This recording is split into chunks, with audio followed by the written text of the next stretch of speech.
Hello, in this video we're going to talk about writing systems and orthography.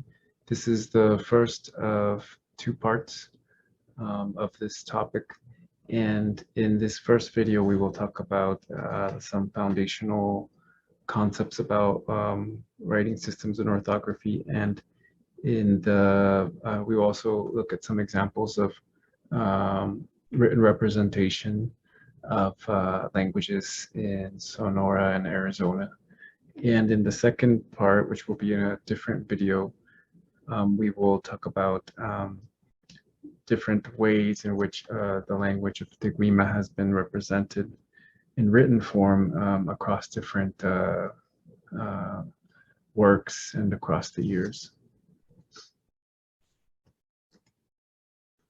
So some concepts to start us off, or some definitions. Writing systems use symbols, and these symbols to represent language. However, they are not language in of themselves. Language is actually relatively new. It is thought to have started around 5,000 years ago. And it is important to mention that there are languages that do not use a writing system. The language is only spoken. And we can also mention that people can know and use a language without knowing how to write it. Similarly, there are languages where they are only written and they are no longer spoken, like Latin or classical Greek. So there are different different writing systems. One is the pictogram, and these are essentially representations or symbols that look a lot like what they represent. On the other hand, that should be ideograms. There are ideograms, and these symbols represent ideas. Both pictograms and ideograms do not necessarily represent the sounds of language. They represent entities and ideas. The one example of an ideogram is the heart emoji, which can represent love, which is associated with the heart, even though the symbol itself does not look like the human heart. Other ideograms that are commonly used in English and Spanish are numbers. On the other hand, there are also logograms, which represent a word, not necessarily the sounds. And there's also phonograms within phonological writing, where the symbol or the phonogram represents a unit of sound. An example of that is the letter A in Spanish, and that is used to represent the sound of A. Another phonological writing of a phonological writing is syllabic writing. In this case, the symbols do not represent just one unit of sound, they represent a syllable. And as everyone might be more used to, we have alphabetic writing, which can have phonograms, or it can also group together different symbols to represent one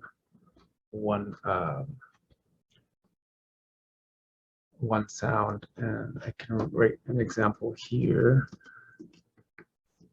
In this example, we have 4 different letters to represent one single sound, the A, cot. And so English and Spanish are categorized as having alphabetic writing, and they also use ideograms. But as is probably obvious, the symbols in English and Spanish do not represent the same sounds. So the A represents a different sound, even though both alphabets have that symbol, that letter. The same is true for indigenous languages in Sonora and Arizona. they have different alphabets. And even if they do have similar or the same letters in their alphabets, they do not have or always have the same sound to letter correspondence. Some things to consider is that many of the mediums, modern mediums of communication, like texting and social media messages, are designed for the use of alphabetic writing. And one can see the keyboard on your computer to see that a lot of these things are designed for alphabetic writing. It's also important to mention that a lot of the communication within the Opata Nation group happens on Facebook, and it tends to be written. So that might be something to consider when talking about what writing system will be used, if there is any interest in choosing a writing system. Another thing is that many of the resources that we have about describing the language were written as well using alphabetic systems, such as Lombardo. And in the past, some communities have chosen to keep some of these, or a version of these writing systems or alphabets to keep using them. And other communities have chosen to create their own systems. It's important to mention also that some people believe that writing systems by themselves do not necessarily stop or slow down the loss of a language, especially if there is no social support for that language. So that's another thing to keep in mind as we discuss these topics. So some examples of Sonoran Arizonan languages and the writing systems they use. The Western Apache, spoken for Apache in San Carlos Reservation. They have another writing system, and they also have this one that I'm going to talk about. And this one does not seem to fit any of the categories we discussed earlier. The researcher Basso suggests that it could be maybe categorized as using pictograms and ideograms, but it's more complex. And it was invented in 1904 by Silas John Edwards to write and distribute prayers and religious rituals. So here are some examples, and some of the translations are in Spanish, but I can translate them back into English. So the first symbol on the left there represents the earth when it was made. The second symbol means the sky when it was made. And the third symbol is first, or the beginning, when everything began at the center of the world. And then the fourth symbol is my fingers from the tips where the power comes out in rays. And so one can see that there's a mixture of there's pictographic elements and ideographic elements in this as well. In other cases, there might be different writing systems or alphabets, writing practices for different varieties of the same language. And some cases, they'll want to unify them or standardize them. In 2015, Inali said that they consolidated a unified writing system of Pima and its two varieties. And you can see here that the system is similar to some extent to the ones we use, but they also have some other symbols that aren't typically found in English and Spanish. In other cases, not all communities decide to standardize or systematize their writing system as one official writing system. Hello there, my name is Jesus Gabriel Acuña, and I'm going to talk a little here about the orthography of the Yaqui language. Now, the Yaqui language is a Native American language spoken in Sonora, and now by a very large population in Arizona as well. And this is to serve as an example of the kind of orthography that is used by, as an example of an orthography that is used by a Native American tribe from this area. So the first thing to note is this apostrophe here. And this apostrophe represents a glottal stop. Now, a glottal stop is a fancy linguistic term for the sound in the word uh-oh.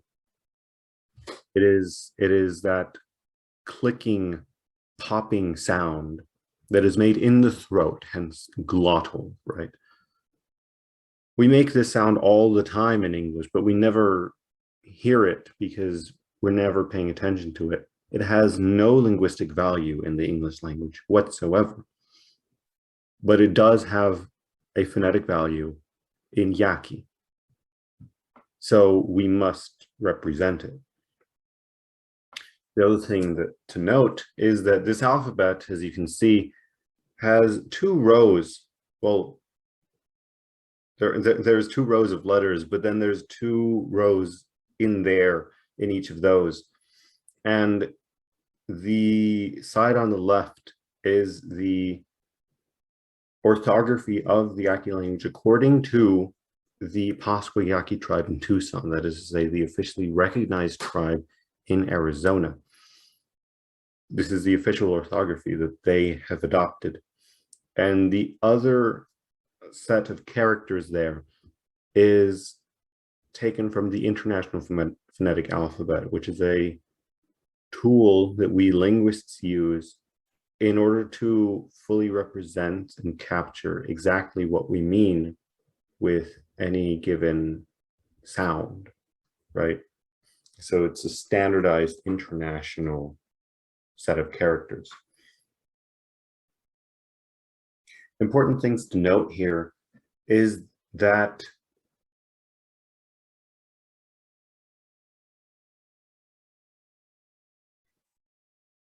an important thing to note here is that each of the phonemes, that is to say the sounds that are used in the language, are given a certain written value, and that these are chosen not necessarily arbitrarily, but they're chosen by this specific group of people to represent their language the best way. You may notice that there is not a letter B left on its own in this alphabet. But you will notice later on that the letter V has two values, as a B and a V. Why is this? This is because the sounds B and V are what in English we call allophones. That is to say that when switches between the two with ease, there is no difference between saying a word with a B or a word with a V. They have the same meaning. And so it was simply chosen by the tribe to use the letter V. It is good to note furthermore that in Mexico, this orthography is not used. Rather, they prefer to use the letter B, which is much more common in Spanish.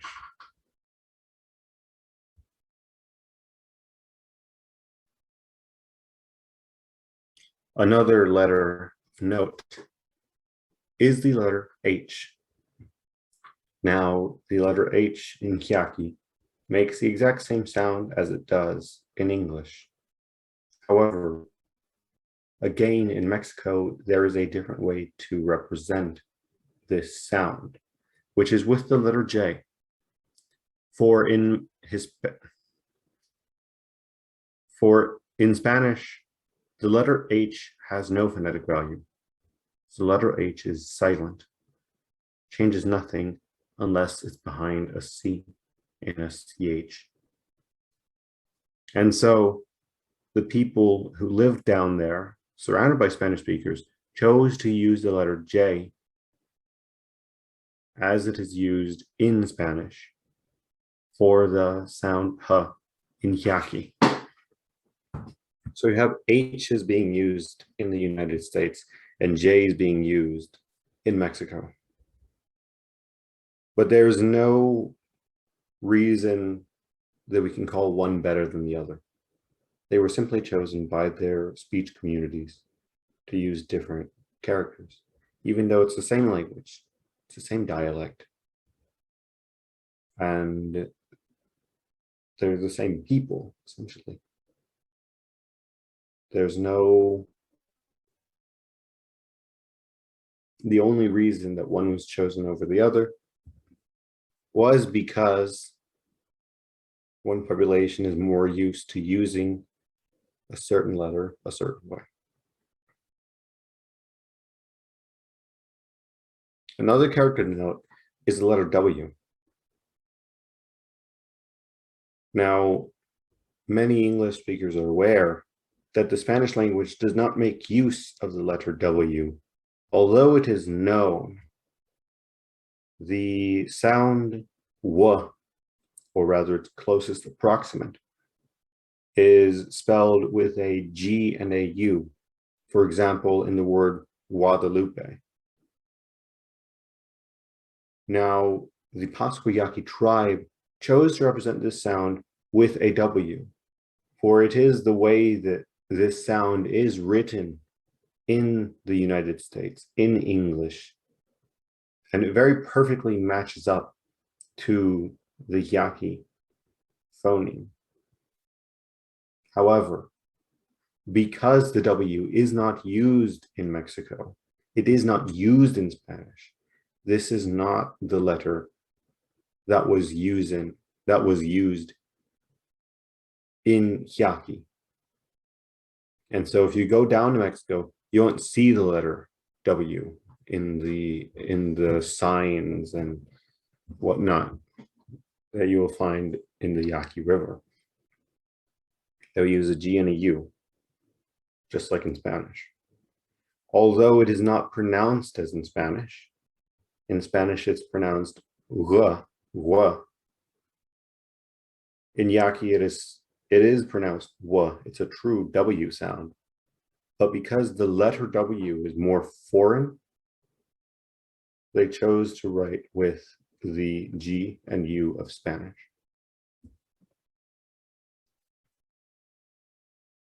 The last set of letters that I will note are the L, the R, and in certain cases, the apostrophe. In Yaqui, these letters are, or rather, these phonemes are interchangeable. Again, they're allophones. It has no change to the meaning of the word to replace an L with an R, or indeed an apostrophe. Sikiri, sikiri, and sikii are the same word. Tosari, tosali, tosai are the same word. Yoleme, yoeme, yoreme are the same word. However, the Pascua Yaqui tribe decided to distinguish between the L and the R in writing. And so it is because of that reason that we have, in a sense, more letters than we need to spell out Yaqui. Nonetheless, it could have been written with an L in all cases, or an R in all cases. It would cause no confusion, seeing as one need only to pronounce the word aloud in order to identify which word it is and what its meaning is. And so I hope that this introduction is helpful and that this will help conduce us to a fuller understanding of what is orthography, and specifically in the context that we're dealing with here.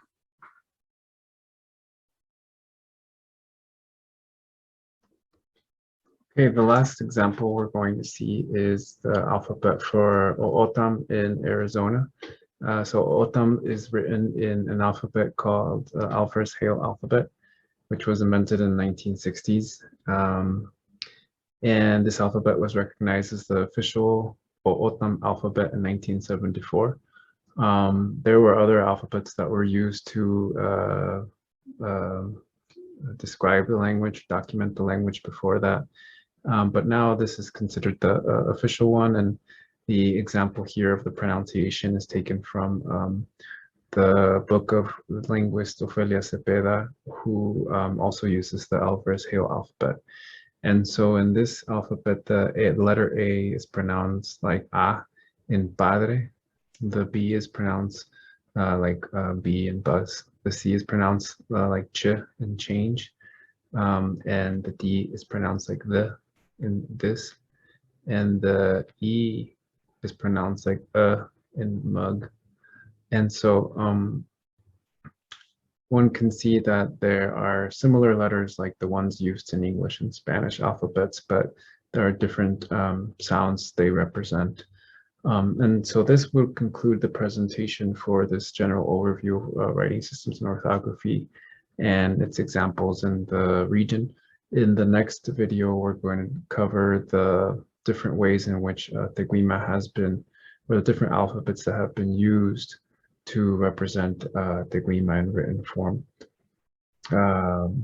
And we will return to writing systems later on in this series of videos. But after this, we will be moving on to the sounds of the language.